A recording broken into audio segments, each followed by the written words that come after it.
So I did kind of what I was talking about in the first part. The quote about I can actually read it. It says, some Westerns have misinterpreted the second turning teaching of Buddhism. And it's like, why bother to be a decent human being? Why pursue a spiritual path? As we see below, such interpretations of Shinada could not be more mistaken. Teaching on emptiness reveals that it is our own ego-centered, self-serving versions of reality that are empty of vitality, not reality itself. Once the emptiness is realized, the true beauty and value of the world may be seen, and the boundless compassion that exists within each person must be released. So I kind of just talk about how I thought this was something really cool, and that I think it's really easy because a lot of people always try to act it's easier if you say that the world's a bad place, I guess, because it's easier to just justify if you want to do something that maybe isn't that great, but that you really shouldn't think that way because it just ends up messing up the world and making it a bad place even though it's not necessarily meant to be. Do you want to read it? I can. Yeah, that'd be great. Are people okay with that? And just be sure when you're speaking, you're putting it out to the whole group, not just me. And same when you're reading it. Read it kind of. I would encourage you to kind of breathe it, almost. You put some life into it. Yeah. I said this passage is an indestructible truth by Reggie A. Ray.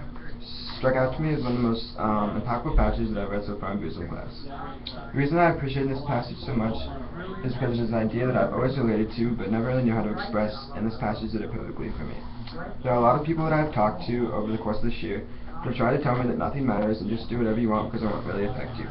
To be honest, I didn't really agree with this theory, but in our reality at the time it seemed like it made sense, that nothing would matter. If everybody you talk to says this, then you think you're being hopelessly optimistic for thinking that anything would matter.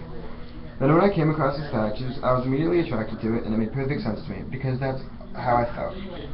Everything you do does matter, and you need to make things count, and finally I was able to justify how I felt.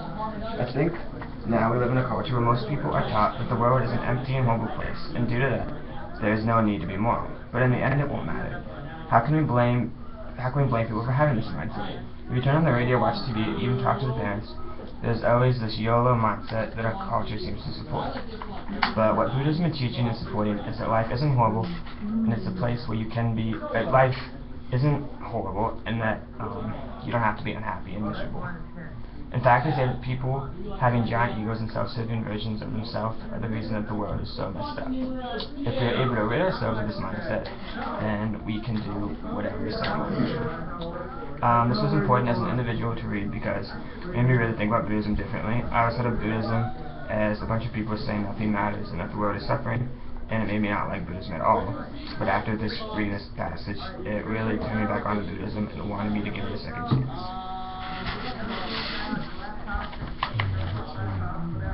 Great discovery, great find. Henry, how are you on power? I don't even know if that would fit. I have 32%. Could I borrow that for just a second so I don't lose this? Just your power cord. I think it doesn't. Is it a different kind? Different kind. Oh, it is here. I thought you stole it. What do you guys think of that? I thought it was pretty good because it focused on a very common misconception of a lot of Buddhist stuff and sort of set it straight.